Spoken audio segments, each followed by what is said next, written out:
Hey guys, welcome back to my channel VIS tutorials. నేను ఇంకో ఎగ్జాంపుల్తో వచ్చాను. Example 6 from trigonometry chapter. ఏంటి? In triangle PQR. పీక్యూఆర్ అంట.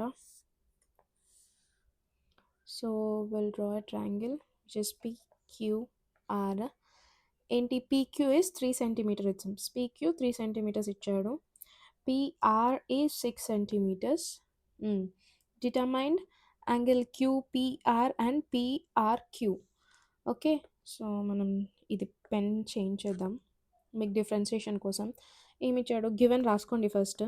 Given PQ is 3 centimeters and PR is 6 centimeters. ఇదేంటి? మనకి ఏం యాంగిల్ అనుకోవాలి? QPR అంటే P.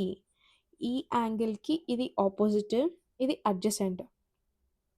ఓకే, మనము సైన్ మళ్ళీ ఇంకోటి ఆర్ యాంగిల్ కూడా కనుక్కోవాలి. Okay fine. ఫస్ట్ ఇది యాంగిల్ కనుక్కుందాం. ఈ యాంగిల్ పక్కన పెట్టేసి ఈ యాంగిల్ కనుక్కుందాం. Sine R is equal to అంటే ఆపోజిట్ వాల్యూ ఇది. ఈ యాంగిల్కి ఆపోజిట్ ఇది, హైపోటెనస్ ఇది. సైన్ ఆర్ అంటే ఆపోజిట్ బై హైపోటెనస్ కదా. ఆపోజిట్ ఏంటి? 3 సెంటీమీటర్స్ బై 6. 3 1s 3 2s ఏమొచ్చింది? 1/2. Sine R is equal to 1/2. అంటే ఇది 1/2. ఏ సైన్లో ఏ వాల్యూస్కి 1/2 ఉంటుంది? 30 డిగ్రీస్కి 1/2 ఉంటుంది. అంటే ఈ యాంగిల్ 30 డిగ్రీస్. ఓకే, ఇది 90, ఇది 30. 90 + 30 120. 120కి టోటల్ సమ్ ఆఫ్ యాంగిల్స్ 180 కదా. 120 ఆల్రెడీ అయిపోయింది.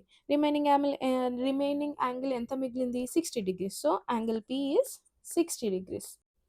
Subscribe to my channel for more videos.